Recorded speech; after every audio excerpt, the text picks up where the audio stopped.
तो दोस्तों Russia Ukraine war जब से शुरू हुआ है तब से पूरी दुनिया एक ही चीज की कामना कर रही है कि किसी भी परिस्थिति में ये युद्ध वर्ल्ड वॉर 3 तक ना पहुंचे, क्योंकि अगर ऐसा होता है तो पूरी दुनिया तबाह हो सकती है। और हम सभी लोग ये भी जानते हैं कि वर्ल्ड वॉर 3 शुरू होने में केवल एक गलती जिम्मेदार रहेगी। एक गलती जहां पर हुई कि वर्ल्ड वॉर 3 शुरू हुआ, और अगर वर्ल्ड वॉर 3 शुरू हो गया तो हम सभी कल्पना कर सकते हैं कि विद इन मिनट्स पूरी दुनिया तबाह हो जाएगी। लेकिन दोस्तों अफसोस के साथ कहना पड़ रहा है कि वो गलती एक्चुअली हो चुकी है। जी हाँ, आज सुबह मैंने आपको अर्ली मॉर्निंग एक आर्टिकल शेयर करके बताया था कम्युनिटी टैब में कि रशिया की एक मिसाइल एक नेटो देश यानी पोलैंड में आकर गिरती है और पोलैंड के अंदर 2 लोगों की मौत हो जाती है। इस तरह का दावा किया गया है पोलैंड की तरफ से।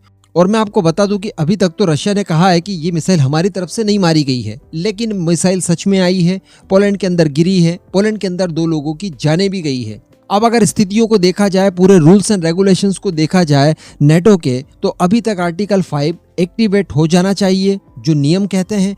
और ऐसी परिस्थिति में यानी एक नेटो देश के ऊपर किसी भी तरह का कोई अटैक होता है तो सारे नेटो कंट्रीज उस अग्रेसर देश के ऊपर अटैक कर देंगे। तो अभी तक कायदे से आर्टिकल 5 का एक्टिवेट हो जाना चाहिए था और रशिया के ऊपर सारे नेटो कंट्रीज ने चढ़ाई कर देनी चाहिए थी।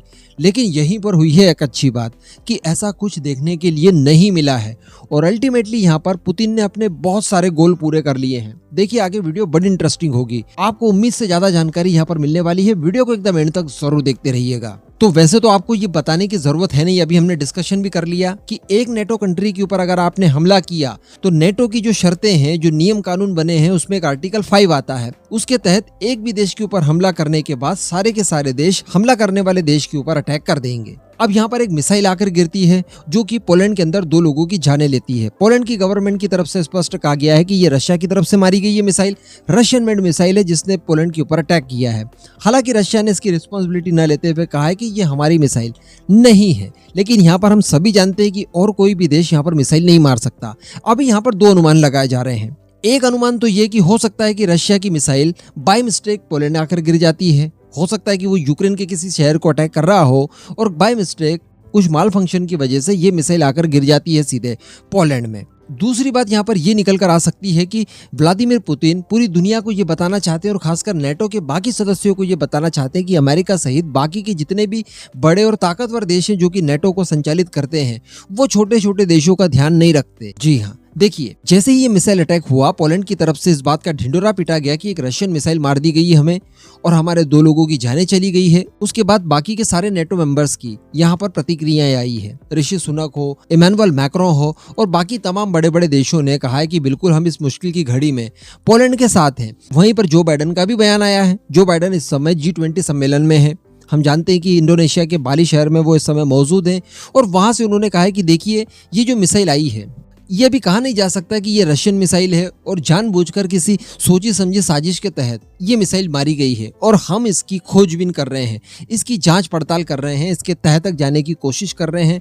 उसके बाद जो भी नतीजा निकलेगा उसके बाद नेटो कंट्रीज इस बात को डिसाइड करेंगी कि आगे क्या करना है। कहने का मतलब जिस परिस्थिति में आर्टिकल 5 एक्टिवेट हो जाना चाहिए था उस परिस्थिति में आर्टिकल 5 ये लोग एक्टिवेट न करते हुए जांच करने की बात कर रहे हैं। सोचिए अगर इसी तरह की कोई मिसाइल अमेरिका में जाकर गिर जाती, इसी तरह की कोई मिसाइल या तो फ्रांस में गिर जाती, यूके में गिर जाती, जर्मनी में गिर जाती। कहने का मतलब नेटो के वो सदस्य देश जो कि यकीनन बहुत ताकतवर हैं और जो एक्चुअली नेटो को लीड करते हैं, उन देशों में किसी में गिर जाती तो अभी तक आर्टिकल 5 एक्टिवेट हो गया होता और कार्रवाई करनी शुरू कर दी गई होती। तो यहाँ पर व्लादिमीर पुतिन में भी कि नेटो के बाकी छोटे मोटे देश जो कि रशिया के पड़ोसी भी हैं, उन्हें ये बताना चाहते हैं कि देखिए आपकी परवाह किसी को नहीं है।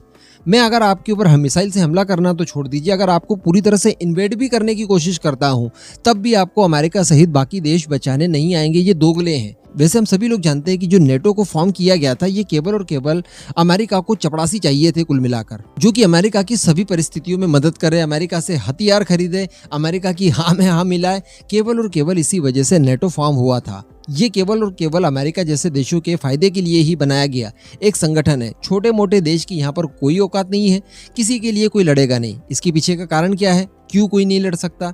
नेटो को स्पेशली बनाया गया था ध्यान में रखकर सोवियत यूनियन या फिर आज के रशिया को लेकर। अब हम जानते हैं कि उनके पास 8000 न्यूक्लियर वेपन्स हैं। रशिया के पास डेड हैंड मौजूद है। डेड हैंड के बारे में एक डिटेल वीडियो मैंने आपको बताया था। अगर आपने रशिया को पूरी तरह से तबाह कर दिया, पूरे मॉस्को को अगर आपने तबाह कर दिया, व्लादिमीर पुतिन को भी निपटा दिया, उनकी पूरी फोर्सेस को खत्म कर दिया, उसके बाद ये जो हिडन मिसाइल है साइलोज वगैरह के अंदर है, ये अपने आप एक्टिवेट हो जाएंगी और दुनिया भर के अंदर तबाही मचा देंगी। ये भी मैंने आपको बताया था ना कि एक एक न्यूक्लियर बॉम्ब रशिया के पास 50 किलो टन यील्ड वाली कैपेबिलिटी रखता है, दुनिया में सबसे ज्यादा ताकतवर। ये बॉम्ब इतने खतरनाक है कि फ्रांस और यूके जैसे देशों के लिए एक एक बॉम्ब ही काफी है। अगर एक गिर गया तो पूरा यूके साफ, पूरा फ्रांस साफ। तो ये सारी परिस्थितियां आ सकती है। अगर पूरा का पूरा नेटो आज आर्टिकल 5 को एक्टिवेट करके रशिया के ऊपर चढ़ाई कर देता है तो डेफिनेटली रशिया भी रिटेलिएट करेगा। लेकिन रशिया यहाँ पर हार जाएगा। ये काफी सारे देश हैं जिसमें अमेरिका जैसा ताकतवर देश भी शामिल है। तो फिर रशिया के पास अंततः एक ही ऑप्शन बचेगा, अपने डेड हैंड को एक्टिवेट करने का, और उसके बाद दुनिया खत्म हो जाएगी। इसी वजह से कोई भी देश नेटो का पोलैंड की मदद करने यहाँ पर नहीं जा सकता। तो वैसे अभी सब कुछ परिस्थितियां देखकर तो लग रहा है कि रशिया की तरफ से बाय मिस्टेक ये मिसाइल पोलैंड में गिरी होगी, जानबूझकर नहीं मारी गई होगी। लेकिन अगर मान लीजिए कि जानबूझकर मारी भी गई हो तो इसके पीछे का मकसद पोलैंड को नुकसान पहुंचाना ज्यादा नहीं है, बल्कि पोलैंड के साथ साथ बाकी नेटो देश और बाकी वो सारे देश जो कि इन फ्यूचर नेटो में जाने की कोशिश कर रहे हैं, जिसमें फिनलैंड शामिल है, स्वीडन शामिल है, खुद यूक्रेन है। तो इन सबको बताने की कोशिश की गई होगी रशिया और व्लादिमीर पुतिन की तरफ से कि देखिए, आप नेटो ज्वाइन कर लेंगे ना तो उसके बाद केवल और केवल अमेरिका के चपरासी बनकर रह जाएंगे। अमेरिका आपको बचाने नहीं आएगा जब तक कि आपके अंदर खुद इतनी ताकत ना आ जाए कि आप हमारा सामना ना कर लें। तो भाई ये होती है न्यूक्लियर वेपन्स की ताकत और ये होती है स्ट्रैटेजी।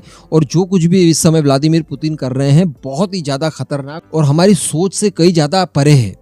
क्योंकि यहाँ पर नेटो के जो लीड करता देश हैं वो बहाने मार रहे हैं कि हम जांच कर रहे हैं, हम ये कर रहे हैं, हम वो कर रहे हैं। कोई भी पोलैंड की मदद करने नहीं आया। अब इस पूरे मुद्दे पर दोस्तों आपका क्या मानना है? क्या आर्टिकल 5 एक्टिवेट करके ये लोग रशिया के ऊपर चढ़ाई करेंगे पोलैंड के ऊपर? क्या ये व्लादिमीर पुतिन ने जानबूझकर अमेरिका सहित बाकी के देशों को एक्सपोज करने के लिए मिसाइल मारी है, या फिर ये किसी गलती से मिसाइल आकर गिरी है? नीचे कमेंट करके जरूर बताइएगा इन सारे जवाबों को।